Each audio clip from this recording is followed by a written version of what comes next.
Hi, I'm Daniel Regan, and welcome to Healing Us Podcast. We have another amazing guest today, Tania Vargas. So, Tanya, please introduce yourself to our viewers. Yeah, so as I said, my name is Tania Vargas. I am a licensed clinical social worker in the state of New Jersey, New York, and Massachusetts. Wow. Yep, I am the director for Hudson County's outpatient program with Bridgeway Behavioral Health Services. Awesome. How is the licensing process going between those states? It's not as complicated as people make it out to be. I went to school at NYU, so it's just very easy for me just to get my job after grad school in New York, so I got licensed in New York first. Once I became an independent social worker, which meant that I passed an additional clinical exam, that I did 3,000 hours post-MSW clinics, that it made it a lot easier for me to then apply to other states. Because I said my license was already verified. I was considered independent, that I could essentially supervise other people. Mm-hmm. And it was just essentially paying the states additional money, going through the process of, I really did pass an exam. I really do have my license. Right. And then New Jersey requires fingerprints, and Massachusetts requires a personal reference. Governor Murphy just passed that reciprocal. Yes, I believe there are now 26 states attached to the Reciprocity Pact. That said it would make it a lot easier for social workers and just clinicians around the country to be able to provide care. Mm-hmm. That said, a lot of the licensing is very strict. I think we saw that a little bit more during COVID because a lot of people went back home. They just had to leave and go somewhere else, find other means of living. And so we saw that, and they made a lot of exceptions, which was very helpful. But for the moment, it is whoever's receiving the telehealth service needs to be located in that state. Certain states require that the clinician also be in the same state. Some states say, no, as long as the clinician is licensed in that state, doesn't really matter where they are in the U.S. for the most part. COVID created a lot of confusion. It created a lot of confusion, and I think it also showed that there were so many gaps. Yes. That people need care, that we need people to talk to, and we need to be able to afford care. Right. And we need to be able to easily access care and figure out where care is. What does care look like? Mm-hmm. And we need to get it on a unified, how we describe as someone who's licensed, right? Yes. Because from state to state, it's called something completely different. Yes, and I think that also confuses a lot of people, especially if they've never looked into any type of mental health care before. So they said in New York and New Jersey, I am a licensed clinical social worker, that is the highest level of licensure for social workers.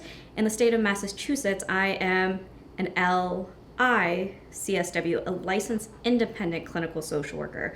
So for that is the highest level. And so an LCSW in Massachusetts means that you are post-MSW, that you are working towards clinical hours to become independent. But that does get very confusing for people in other states of an LCSW here is not the same as an LCSW in different states. So they said with New York and New Jersey, people post MSW. For New Jersey, it is an LSW, a licensed social worker, and New York, it is an LMSW, licensed master of social worker. They're all the same thing. It is the same exam. It is the same governing body of the ASWB that is who writes our exam. That's who we have to test with.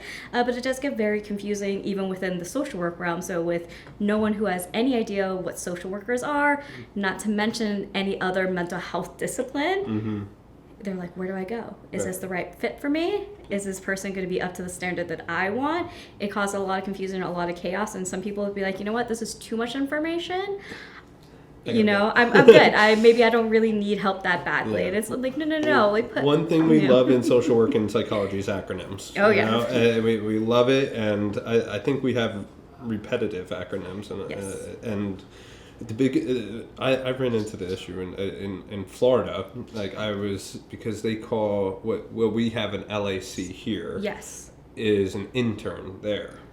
They call it intern. So okay. There's a big confusion on what an actual intern is, because then you have actual interns, right? When you're in school. Yes, like they didn't graduate or anything yet, and so it creates this confusion. And even from a general liability standpoint and professional liability insurance, you say intern and they're like, well, I'm not going to insure an intern. Well, it's not really an intern, they can practice. It's just underneath somebody.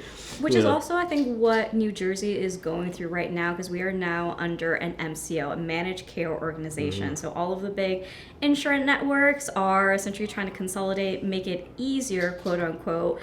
But now we're also seeing that they aren't necessarily going to pay for interns, so people while they're in grad school, or they will either not pay at all, or they have very low rates, or people working towards that independent status post-master's degree, that they're working towards becoming independent, be like, that's still not good enough for our standards, so we're also not going to pay, or pay really little. So it also is not enticing to agencies to have interns, to have people who have like a provisional license. But this is how they get the experience. If they don't have the clinical hours, if they can't get an internship to graduate, we're not going to have enough clinicians. I think at least for social workers, I think in the next 20 to 30 years, we're going to lose about 30% of our workforce, and we do not have enough social work students now to fill that gap. There's already a deficit. It's a huge deficit. So if other larger entities are making it harder, people are be like, is it worth it? No. Should I really go into this field? And organizations be like, it's not worth the bottom line for us to hire these kind of people, for us to go through this, hoopla of can we bill, can we not? Is it worth it? Should we do it? It just creates a lot of confusion. There's a systematic attack on behavioral health going on right now, because to the insurance company's defense, it was the Wild Wild West for a while. We had Obamacare coming in 2008, 2009, right? And basically signified all insurances have to cover mental health and addiction, which was fantastic. It finally gave access to care to tons of people, but then you have the flip side of that. Insurance companies weren't ready for it. So they didn't know how to orchestrate this, and it was obviously a big blow to their revenue. And their whole job is to, how do we save money, right? That's how they make their money, and which is really sad. And we could get into the broken healthcare system, but we won't go down that rabbit hole. We'd be here for hours. but we do have a big flip in New Jersey coming. And what, for the viewers that don't understand this, essentially what they're trying to do is they're trying to orchestrate that services are only valid for insurance reimbursement if it's done by a licensed practitioner. So they want the licensed practitioner to run all the groups, all the individuals, all these different things, where what that does is the interns or the mid-level therapists, meaning that you don't have a full licensure yet, you're not independent yet, are now invalid. So for you to understand the time difference between that, you start your first internship really in your bachelor's degree, but your master's degree is more of a practicing approach, right? So from your master's degree, for 3 years after you graduate, which is typically the time between, say, LSW and then an LCSW, you are not able to work or do any client care, according to the insurance company. So now we're going to have a whole bunch of people that have been working in the industry that have no client care experience for 4 or 5 years. Now you're ready. So how do I say you're ready if you have no client experience? Right. So this is also the flip side of it too, because a lot of these organizations, they are the ones providing that individual therapy, that group support. But if no one's going to hire them, they can never get that status. This, at least for New Jersey and social workers, the social work board for New Jersey essentially needs to approve of your clinical hours. Hey, I'm working at ABC organization. This is the work I'm going to be doing. Will this count towards these clinical hours? A good chunk of the time, be like, yep, perfect. God bless, Godspeed, here you go. Sometimes they will say, no, part of your job description, part of your requirements, we don't think is clinical enough. We're actually not going to approve any of the hours. So that can cause people to get more frantic of like, oh no, I just signed on to this job. I now need to go job hunting, or like this is going to delay, my clinical hours, which means this delay when I can take my exam to become independently licensed. And especially once you are about to graduate, that should be the first, like people are already stressed trying to find a job, figuring out like, all right, how am I going to live? What am I going to do now? What part of the social work, mental health community work do I want to be in? You know, what is going to, you know, give me that level of satisfaction? And that just puts another damper on everything. And it really makes people question, did I get in this field for the right reason? Is this really for me? And that should not be people's, you know, first thoughts or one of the first thoughts when they're heading towards graduation or like post-graduation. We're already dealing with burnout and taking the burden of, you know, the problems of society on our shoulder, right? And trying to sift through this. And then furthermore, it's not cheap to go to social work school. No, it's very expensive. It's very expensive. Yeah. So those student loans and everything else that you accumulate, or, you know, maybe you're blessed that it was paid for, but you're walking into a field that, you know, you don't become a millionaire in, right? And so you have that financial struggle mixed with that burnout, and then this now social construct that's happening that is just creating barrier after barrier after barrier. So what I found and what I've seen, especially since COVID, because everything went virtual for that time between, people got a taste of like, I could sit at home and make $150 an hour, you know, on my own time, which, you should do that. But, you know, what I see with this problem orchestrating, we have issue being an in-person facility, and I'm sure you see it there too. There's a lack of workforce already because people rather do it on their own time, which I agree. You know, I get it. but you know, as a facility and with insurance billing and everything, it really doesn't make sense. You will make more money doing it at home, and you have the luxury of being at home. So it's I see this problem compounding even further because people are going to be so tired by the time they get there that they're going to be like, yeah, I'm done. I'm going to go sit at my home on my own time. They're not even going to give in person a shot. Yeah, absolutely. I think this is one of the reasons why I appreciate working for Bridger so much is because we do offer this at the virtual and in person. But we had a few clinicians who kind of did the group practice, try to do their own thing, and they felt very isolated as that clinician that's just, you know, it sounds really appealing. You know, I definitely did that a little bit during COVID of, oh, like I can just be at home, I can make something to eat, I can see a session, you know, there's not 20 million things going on. But for a lot of people, clinicians and just people within the community, we like that in-person interaction, knowing that I can walk 2 steps and like knock on my coworker's door and be like, hey, I have a problem. Or hey, this just happened, can I like bounce some ideas off of you? That builds community within the clinicians. And it also makes us better people. We're getting different perspectives, learning different things that we really can't do on your own. People can definitely do continuing educations, do community building, and a lot of, you know, solo practitioners or group practices do that. With our program especially, because we're grant funded, we're also not necessarily limited by the insurances, which I also think helps us, because our clinicians aren't necessarily worried about like, all right, are they going to pay? What is their insurance like? They're not focused on that. It is, hey, what do you need help with? How can we support you? How can we guide you? What is going to be the best fit for you? What are you looking for? Yeah, I love when there's no barriers. Yeah. Just go and do it. Just go. Yeah, I mean that is I've seen that with people coming back out of the virtual space as well. And I think virtual is great. I think it's given access to people that aren't able to, disabled individuals that can't get in, transportation issues that we deal with, right? So it gave those things, but our profession is built on human connection and humanity, right? And it's very hard to encapsulate that when there's a disconnect with technology. Correct. So I think me as a social worker background, I couldn't do that. I'm terrible. Like I tried to take virtual classes. It was horrible. No, absolutely. I'm an in-person person, and I think, and it's needed. And I hope we don't go too far left with virtual and AI and all this stuff. I don't think we will, because again, I think we want human connection. We want to know that we're not alone, and at a certain point, people are going to want to get out. Absolutely, there are quite concrete barriers, mobility issues, transportation issues of, I want to go see my therapist, but it's going to be an hour on the bus. I only have a 45-minute session, and I don't think it's, it's too much. Every so often be like, you know what, I do want to see my therapist in person. I do want to see my doctor, my friends in person.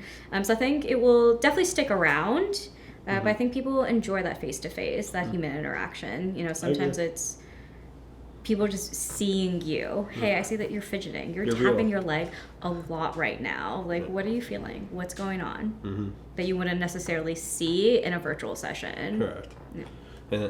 And sometimes they're in the car driving, and you're like, "What?" What this is also then absolutely the other side of the virtual is that you may be able to see them. It's, oh, my camera doesn't work. I'm just gonna. We can't do a phone call. Right. That sounds so lovely, so nice. I need to be able to see where you are. I need to see that you look like you're physically safe. Absolutely. I need to make sure you're not driving or in some, maybe some area that doesn't look particularly safe to you, right. Or making sure that there's not 10 people in the background. We're going to be talking about very personal things, very private things. Do you want everybody to hear that? Yeah. And if you're truly okay with it, it's a little dicey. But if we're not able to see those things, we can't ask those questions. Absolutely. And that's our ethical responsibility. Yes, absolutely. At the end of the day. So tell me more about like the work that you're involved with on a day-to-day basis. Yeah, so I have a phenomenal team of clinicians. So these are LPCs, so licensed professional counselors, social workers, who work with our location in Hoboken. We're looking at Hoboken, New Jersey, is co-located with a community behavioral health clinic. So that program actually sees children as young as 6 years old. So it is a mix of children, adolescents, adults throughout the whole, developmental lifespan, which I think is also just really exciting to see that, yes, we see kids 6, 7, 8 years old, but we also have people coming in their 70s and 80s, maybe sometimes looking for care huge for the first time. It's a huge mix, which is also really exciting because it breaks up the work. With our program, we offer, essentially an urgent care model. So up to 30 days, walk-in based, you will see a clinician that same day. People can definitely call in, make a virtual appointment. But huge. It's huge. It's super exciting. It makes it care really accessible. And I said, our clinicians, and I as well, we just see so many different dynamics because we see, young adults maybe in their mid-20s who all of a sudden are seeing things or hearing things that people around them saying aren't actually there, which is very scary. It's very daunting. We have people who are a little bit older who are trying to figure out if they need a second career. That burnt out of like, I don't think I'm happy anymore. I'm kind of spiraling. I'm kind of freaking out. Do I need to go back to school? Do I need to quit my job? What am I doing with my life? Let's talk about it. Right. We have people, going through a really bad breakup. They don't really want to talk to their friends or family about it. They have very, varying opinions. They want that neutral party. And you have 4 or 5 different generations of perspective too, that you're navigating, which is it. Do you find like it keeps it exciting, one, for sure. Do you find how do you feel about like having to switch your approach to those different demographics that you're seeing? I think it keeps us on our toes and clinically sharp because again, it's not a repetitive nature. It's not the same thing over and over again. It is very different, essentially traumas, concerns, resiliency. So this it is one, I think reminds me that anyone needs help. Everybody needs support, that it can be such varying degrees. I think it also helps people kind of hearing these examples if they're thinking about going into any type of help or support for the very first time. Especially this said, if they are maybe a little bit older, if they're in their 50s, 60s, or 70s of like, I've never had a therapist, I don't need it. And all of a sudden like, my kids are grown, they're old, or maybe I never had kids, and am I regretting that decision now that it can never happen kind of thing. It's, should I talk to someone about it? Are they going to judge me for it? It's, no, we want to hear what's going on. We want to know how we can support you and provide you the care that you need. There for the human connection. Yeah, absolutely. So do you have like a specialization? Do you like have a therapeutic modality or intervention that you? So we have a trauma-informed care practice, just a trauma-informed care model, and also a harm reduction model. We do have a substance use program, which is very helpful. But it's the harm reduction. We want to make sure that people are not necessarily stopping cold turkey on something unless that's what they want, something that's too much for people. Right. A lot of organization, it is like an abstinence only model that can't use any substances, you can't harm yourself, you can't do XYZ. And for some people it works really well. For a lot of people it's, oh no, what do you mean I have to stop everything all at once? I can't do that. So it's like, all right, let's decrease a little bit. How are we going to feel about that? How are you managing? Is it realistic? Because we want not trying to traumatize. With right. The we don't want to ever right? re-traumatize people. We want to be able to meet people where they're at. Right. Some people are gung-ho about it. Absolutely. You want this abstinence? We will hold you accountable. We will talk you through it. If something happens and you know, kind of step back a little bit, that's okay. We'll work through it. We'll get you back to where you want to be. Again, this is a very person-centered approach. It is not what me as a therapist, a personal, like, you should do X, Y, Z and it will help. It's what are you thinking?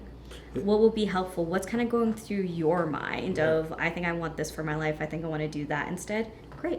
People want a sense of autonomy, right? Yes. Yeah. And if you take that with, even if it's a positive suggestion that you have, right, they automatically go into a defensive mode, right? Absolutely. And then it becomes that they end up defending an irrational belief again, right? So in order to break that out, you need to give them a sense of autonomy, right? And, you know, recovery isn't a linear path. It just isn't. And there's no set schedule either. Right. It's unique as each individual. Yeah. And I'm a firm believer in that. And the harm reduction model.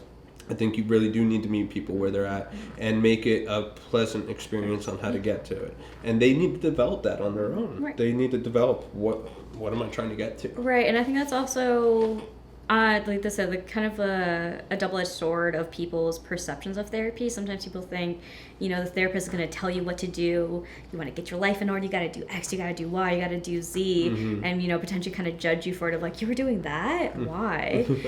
So it scares people of like, I don't want that experience. Or sometimes people want that experience. Like, hey, these are my problems. You tell me what to do and I'll do it. That's so nice to hear, but that's also not what we do as clinicians. I find that a lot with like military populations. Yes, we're not going to dictate what you do. If you have 20 million ideas going through your head, okay, let's talk about a few of those and like what steps you have to do to make that happen. Right. Is that realistic? Is that something you want to do? Well, we're not going to make that decision for you. We're not going to tell you, yeah, you should quit your job. Right. Well, then like, you just create dependency. It creates dependency in this, that we want people to have their own autonomy, to have the, you know, that decision-making capacity. Because again, this is their life. Absolutely. After they leave our session, we're going to be thinking about them. We want to make sure that they're healthy, that they're safe, that they're thriving.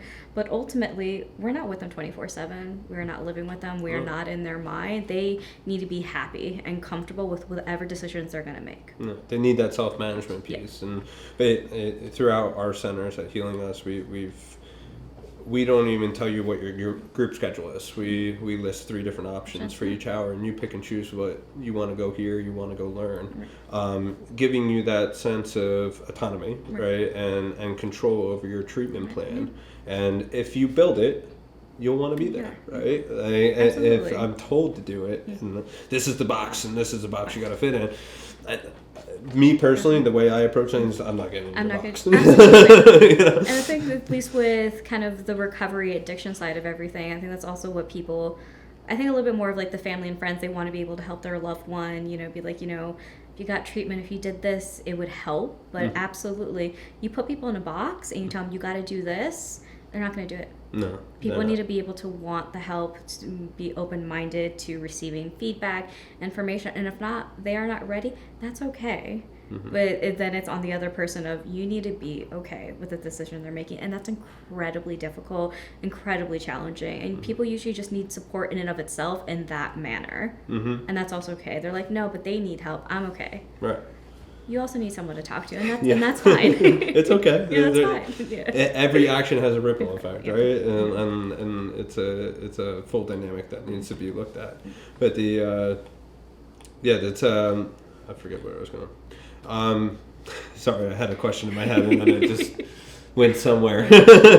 But I want you to tell the viewers what is trauma-informed care? Like, can you explain that for them? Yeah, so it is essentially looking at the whole person, that there is, we need to understand a person's past to figure out what is going on in their current life, to figure out how to help them for their future. It is not, oh, what are you doing today? I want to hear about your childhood. How did that affect you? What about your adolescence, young adulthood, depending on your age?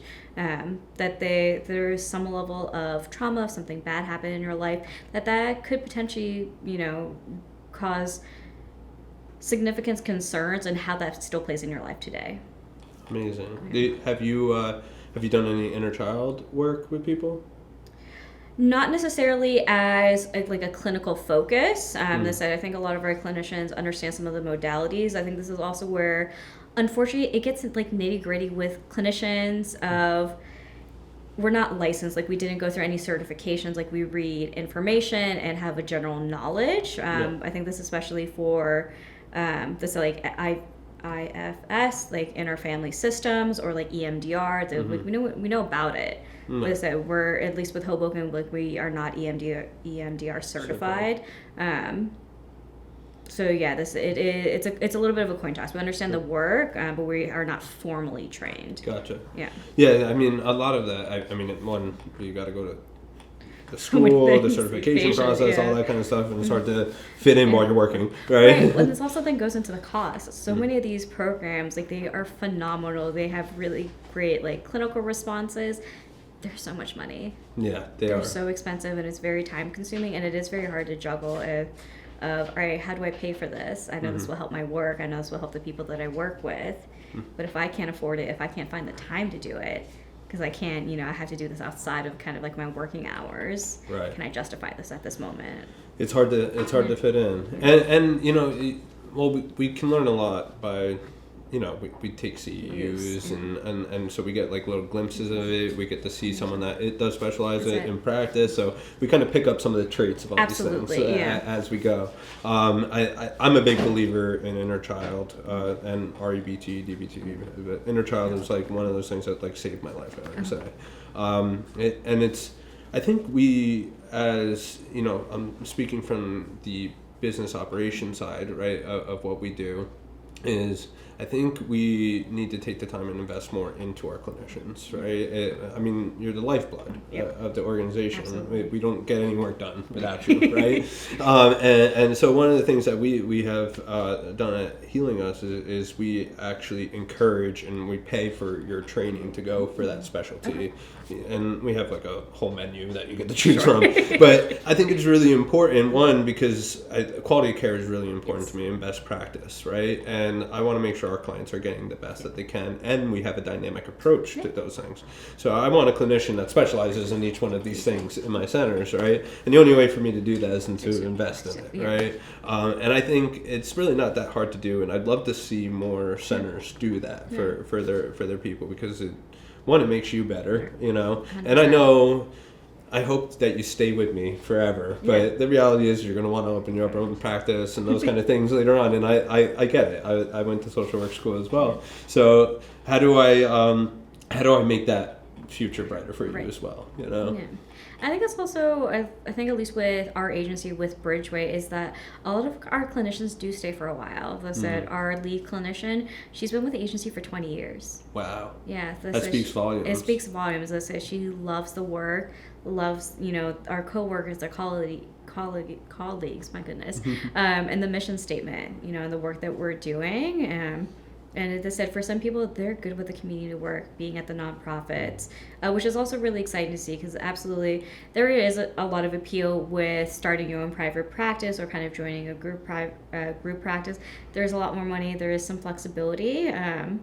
But for some people, no, it's their heart and soul will always stay a nonprofit, and I love being able to see that as well. I love that they're just continuing the work of, I'm not going to leave. Like, this is where I'm going to retire. And that's beautiful. Yeah. I mean, some of us just love to be in the trenches, and we can't leave there. Yeah, I love that it. is their home. It's like whenever I start feeling like a little down, like the office work just gets to me. I can't do it. I'm not a black and white thinker, and so I need to go in the trenches and recharge. A little bit too, especially this way with social workers too. We're not necessarily taught on like the business side of things. We're like, yeah, you can do a group practice.